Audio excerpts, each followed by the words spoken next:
familia siempre involucrada en la iglesia, de tal manera que ella desde pequeñita veía siempre esa necesidad de tener la Santa Misa, de acercarse a confesar, ¿verdad? Por eso pues recibió los sacramentos y esos sacramentos hicieron inmediatamente un efecto productivo en su vida, porque incluso contagiaba a los que estaban a su alrededor y ya además grandecita, ¿verdad? Cuando, digamos, ya se podía salir más, porque a ella le toca, como decías tú, ¿verdad? Cerraban todas las casas cerradas y todos estaban adentro. Acuérdense que incluso para la cuestión de las misas y de todo esto, los padres se disfrazaban de lo que podían, ¿verdad? Como el beato Miguel Agustín Pro, por ejemplo, ¿verdad? Que se disfrazaba de fontanero o de lo que fuera y llegaban a las casas para celebrar ahí dentro la misa. Todo eso le tocó a ella, ¿verdad? Entonces vivían ambientes muy especiales, muy bonitos, porque, por ejemplo, para la celebración de una misa, que por decir iba a ser a las 12 del día, recordemos que antes del Concilio Vaticano II no había misas después de las 12, esa era la última misa, no había misas en las tardes, solo eran en la mañana. Entonces la gente que iba a participar en misa empezaba a llegar pues desde las 6 de la mañana. ¿Y eso por qué? Pues porque si veían que todos llegaban a la hora de la misa, sospechaban, ¿verdad? Y entonces iban y asesinaban a la gente, ¿verdad? O los golpeaban o algo. Entonces, en la casa de ellos seguramente empezaban a llegar así alguien con pan, ¿verdad? Y el otro de las tortillas, como si fueran a vender o algo, ¿verdad? Un cobrador o una familia de visita o algo, y el padre llegaba disfrazado y ya tenía esto. Pero eso hacía entonces que se viviera una iglesia doméstica, un lugar donde ella desde pequeñita iba viendo no solo a su familia, sino las amistades de su familia, los vecinos, los que estaban en el entorno, y esto fue dejando en ella pues un celo misionero impresionante, que luego ya cuando tú nos platiques, hermana, se va a coronar con una congregación que es misionera, ¿verdad? Sí. Misioneras catequistas de los pobres, pero ella la misión la aprende desde ver en medio de la persecución religiosa la necesidad de dar a Cristo. Entonces, apenas se acaba aquello, ya en los años 30, ¿verdad? Que ya pasa todo esto, ella se lanza inmediatamente al apostolado con los enfermos en el hospital universitario de aquí, de Monterrey, que hasta la fecha sigue teniendo pues este dinamismo de gente, de laicos que llevan comida, que velan por los enfermos, pero digamos, ella fue una de las pioneras en todo esto, ¿verdad? Como jovencita, como adolescente y jovencita, y también buscó la manera de ayudar a los presos, porque también desde pequeña escuchaba todas las atrocidades de la persecución religiosa y sabía de las injusticias que había y de todo esto. O sea, es interesantísimo su vida. Yo creo que si seguimos hablando de esto, nos dan aquí como unas 5 horas. Entonces, tenemos que pasar a la siguiente etapa ya de joven, de seglar, de laica comprometida, ¿verdad? Sí. Ya cuando, pues ya más grande, ella ya siendo señorita, como ella también le gustaba mucho visitar a los enfermos mentales, muy en especial a los enfermos mentales. Llegaba al hospital donde estaban recluidos, y le decía que quería entrar a visitarlos y le decían, es que es muy agresiva esta persona, no puede entrar, y le decía, déjeme entrar, yo voy a poder, yo le voy a dar la paz, y entonces le decía, bueno, pues bajo su propio riesgo puede entrar. Entraba, y pues cuál era la sorpresa, que se encontraban a la persona sentada en el piso y la Madre Gloria acariciando su cabello o tranquilizándola, y esta persona como si fuera un angelito, así, tranquila, y decía, es que cómo llega ella y les transmite esa paz a estos enfermos que eran agresivos o que estaban sufriendo cosas horribles, ella les daba la paz.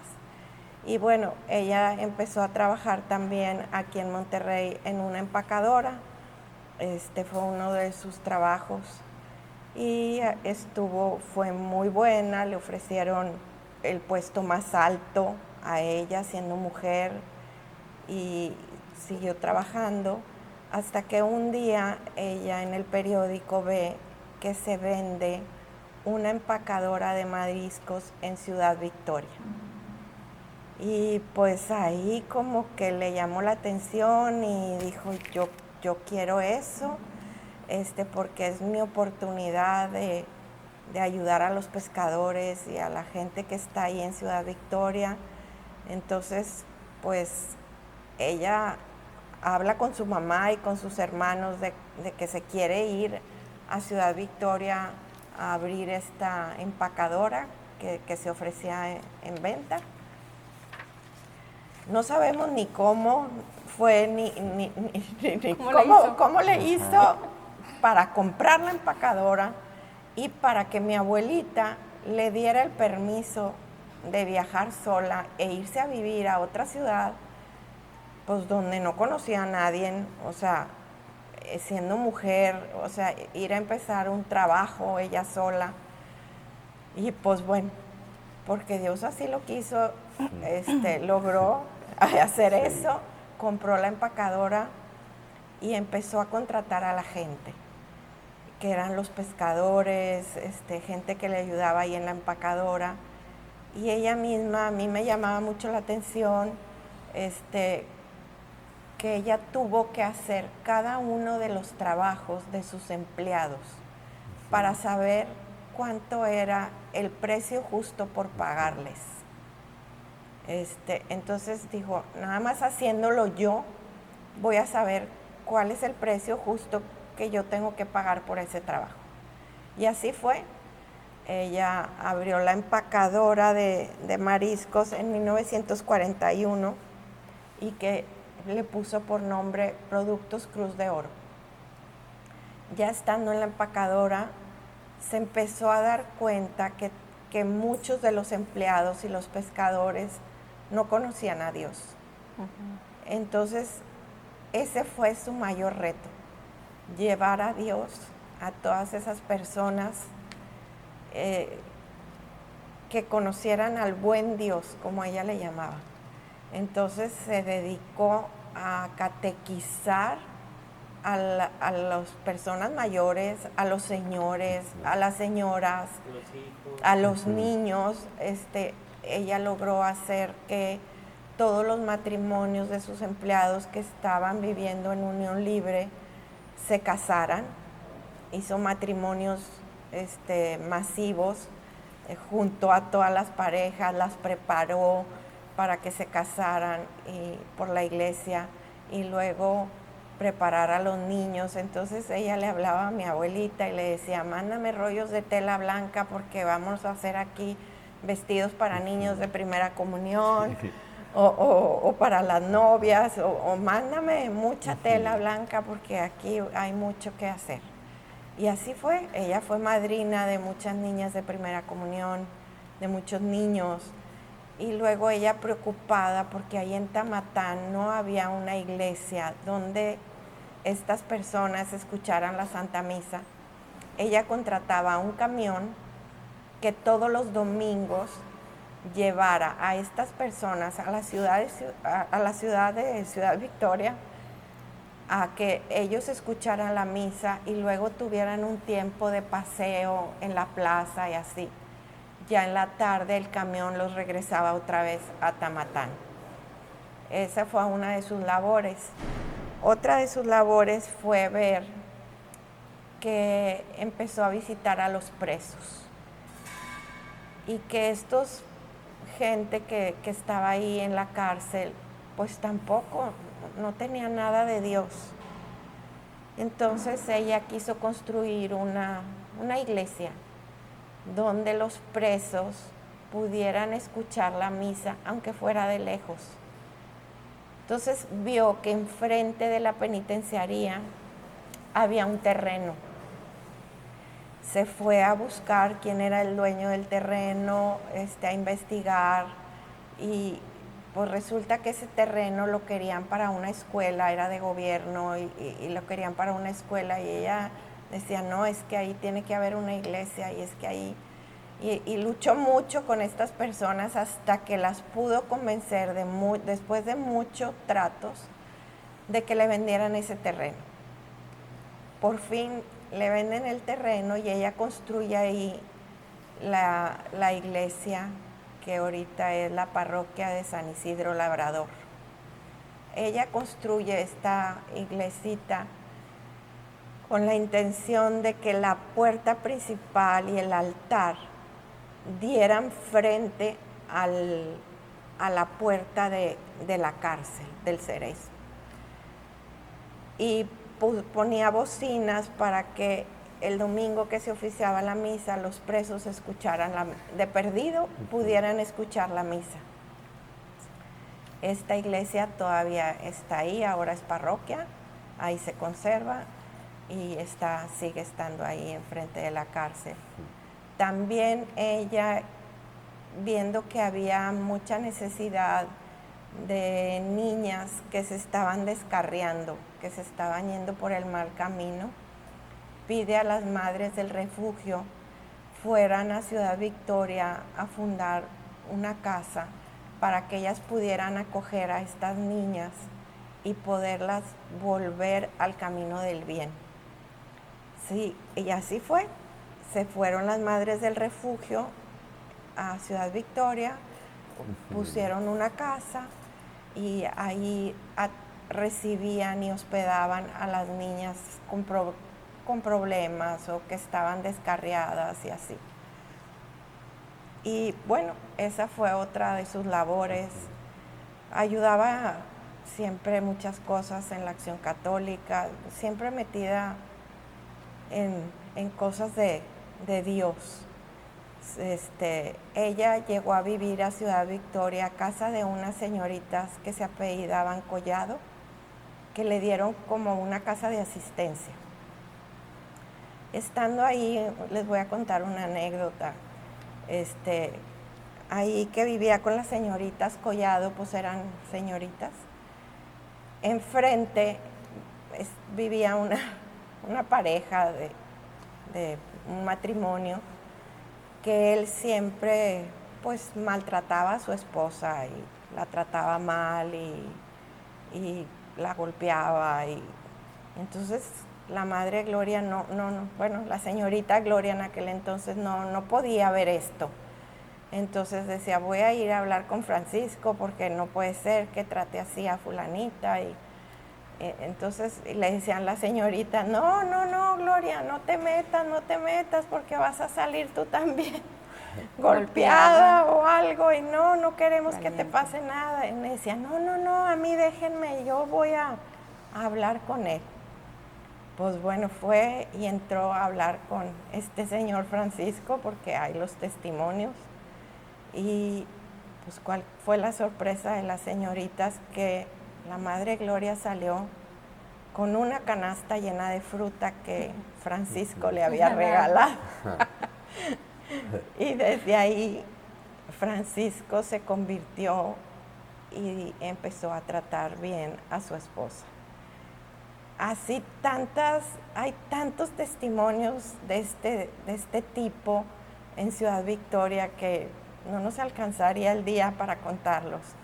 Pero toda la gente que la logró conocer, que convivió con ella, pues es lo que dice, o sea, la Madre Gloria llegaba y transformaba las vidas, siendo una señorita, siendo trabajadora,